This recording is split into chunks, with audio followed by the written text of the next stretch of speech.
Kavita's recipe मराठीमध्ये तुम्हा सर्वांचं स्वागत आहे। आज मी बनवणार आहे तुरीच्या दाण्याचं आळण। ही रेसिपी विदर्भातली आहे स्पेशली, आणि थंडीच्या दिवसामध्ये तुरीचे दाणे अवेलेबल असतात, तर तेव्हा ते आपण बनवू शकतो। यासाठी फार थोडे साहित्य लागतं आणि खाण्याला मात्र ते जास्त रुचकर लागतं। तर त्याच्यासाठी मी साहित्य घेतलं आहे। अर्धा वाटी मी तुरीचे दाणे घेतले आहे, काढून स्वच्छ धुवून घेतले आहेत। आणि एक मोठा कांदा बारीक चिरून, टोमॅटो 3 घेतले आहेत मी मोठे। तर त्याच्यामध्ये आळण असल्यामुळे त्याच्यामध्ये टोमॅटोचा जास्त वापर होतो। आणि अर्धा वाटी घेतला आहे बेसन, थोडेसे कढीपत्ते आणि लसूण अद्रक ठेचून घेतला आहे मी ताजं वेळेवरती, त्याने जास्त त्याची टेस्ट हे होते, वाढते। आणि अर्धा वाटी कोथिंबीर चिरून घेतला। हे नंतर टाकायला बेसिक मसाले, तर हळद, तिखट, मीठ, धने पावडर हे आपले बेसिक मसाले। आपण आळण बनवायला सुरुवात करूया। त्यासाठी मी आता गॅस सुरू केलाय आणि त्याच्यावरती ठेवलाय पातेलं मीडियम फ्लेम वरती। आता मी त्याच्यामध्ये टाकून घेते 2 चम्मच तेल। आणि तेल गरम झालं,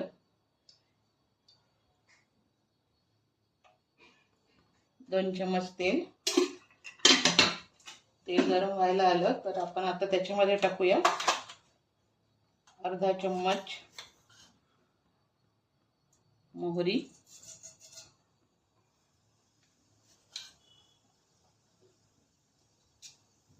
त्याच्यामध्ये टाकली आहे मी अर्धा चम्मच मोहरी आणि अर्धा चम्मच जिरं। मोहरी आणि जिरं तडतडायला लागलं आहे। आता मी त्याच्यामध्ये टाकणार आहे आपण चिरून ठेवलेला एक कांदा।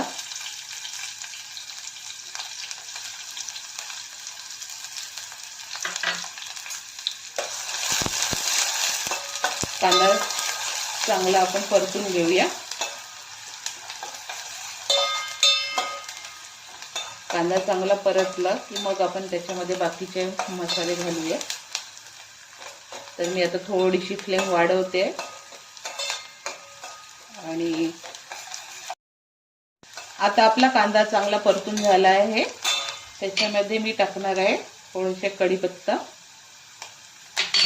आणि लसूण अद्रकची पेस्ट म्हणजे मी ठेचून घेतला आहे थोडा जाडसर ताजा लसूण अद्रक। आणि त्याला थोडंसं लसूण अद्रकला परतून घेतलं की मग मी त्याच्यामध्ये टाकणार आहे टोमॅटो।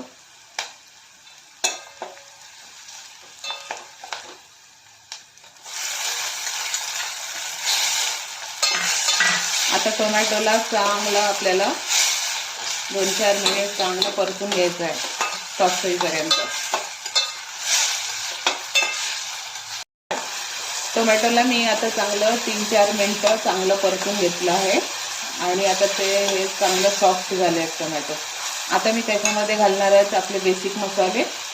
त्याच्यामध्ये मी टाकते सर्वात प्रथम अर्धा चम्मच हळद आणि 1 चम्मच धना पावडर आणि तिखट आपल्या आवडीनुसार मी ते टाकणार आहे 1.5 चम्मच तिखट, 1 आणि अर्धा चम्मच तिखट। आणि आता मी त्याच्यामध्ये टाकणार आहे तिखट आणि हळद सगळे मसाले थोडे परतून घेतले की आता मी त्याच्यामध्ये टाकणार आहे तुरीचे दाणे। आता हे चांगलं मिक्स करून घेऊया आणि त्याला तुरीच्या दाण्याला आपण थोडंसं शिजू देऊया। आपल्या मसाल्यासोबत टोमॅटोसोबत चांगले थोडेसे त्याला परतून घेऊया। त्याच्यामध्ये आता मी टाकून घेते मीठ चवीप्रमाणे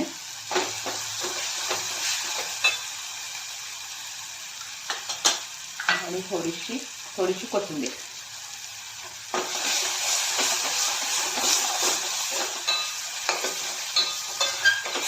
आता हे सगळे मसाले दाण्यासोबत चांगले एकजीव झाले आहे। आता मी याच्यामध्ये टाकणार आहे पाणी।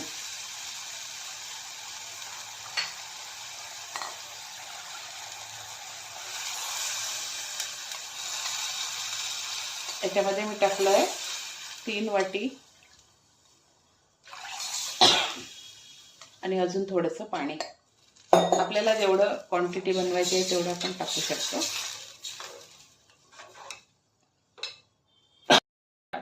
याच्यामध्ये आपण आता 4 वाटी पाणी टाकलेलं आहे. आपल्याला जेवढी क्वांटिटी पाहिजे तसं. आणि आपण आता याला चांगली उकळी येऊ देऊया आणि मग नंतर मी याला लावणार आहे बेसन. आता याला चांगली उकळी आलेली आहे आणि तुरीचे दाणे पण आता शिजत आलेले आहे. आणि आता आपण त्याला बेसन लावून घेऊया. तर एका हाताने बेसन टाकायचं आणि दुसऱ्या हाताने चमचने फिरवत राहायचं. मग त्याच्या गुठळ्या बनत नाहीत आणि गुठळ्या झाल्या नाही पाहिजे म्हणून सारखं हलवत राहायचं. आपल्याला जेवढं लागणार आहे तेवढं आपण त्याच्यामध्ये घालणार आहोत, पण अंदाजे त्याला अर्धा कप बेसन लागू शकते. आता हे आपलं आळण एकदम तयार आहे आणि आता मी त्याच्यावर घालणार आहे कोथिंबीर.